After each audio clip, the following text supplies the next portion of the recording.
Guy, c'est en Loire-Atlantique que l'autre info nous emmène. Oui, Ouest France met en avant le duel tout à fait fratricide qui va avoir lieu dans des élections municipales les 8 et 15 novembre prochains. Fratricide, c'est-à-dire deux frères donc. Oui, suite au décès du maire Claude Gabillard en août dernier, les 2000 et quelques habitants de Dreyféac, on dit les Dreyféens, retournent voter. Il y a 2 listes et chacune d'entre elles est conduite par un Jouni. Son candidat à la succession de l'ancien maire qui était en poste depuis 20 ans, Christian et Philippe Jouni, 2 frères, des vrais. La liste de Philippe Jouni compte 14 des élus sortants. Il était conseiller municipal en 2008. C'est un gestionnaire de 48 ans qui a été adjoint en charge des bâtiments. Il explique qu'il a été sollicité par l'équipe sortante. Vous savez ce que c'est, monsieur Solaire? Il a cédé à l'amicale pression de ses amis. Et son frère? Eh ben, le frère, c'est Christian. Il a 55 ans et la candidature de son frère le fait un peu râler car il s'était déjà découvert en publiant un tract depuis 2008. C'est lui l'opposant à Dreyféac. Il s'était présenté, il avait fait 35% des voix et puis il s'est blessé, il n'a pas pu candidater en 2014. Alors si j'en crois ce qu'ils disent dans l'Ouest France, il n'y a pas d'animosité entre eux.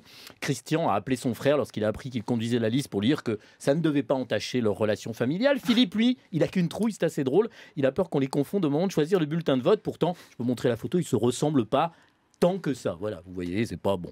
Alors, sur le fond, ils sont pas en désaccord. Les sortants menés par Philippe gardent le programme du maire défunt en essayant de conserver un taux d'imposition acceptable. Les opposants menés par Christian insistent sur des priorités comme l'école et l'installation d'un médecin. On saura le 15 novembre lequel des deux Jouni est maire de Dreyféac. Ceci étant, c'est pas une première.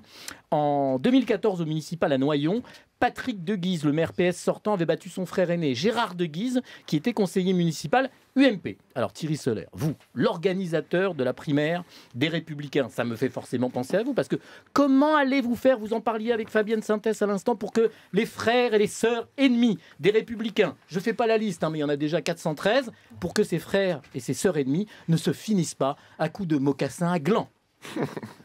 Je dois répondre vraiment à ça. Vous êtes oui, c'est ça qui est en même temps, terrible. bon, comme il y a une pub, vous pouvez Avec voter en touche. Avec Guy Birenbaum.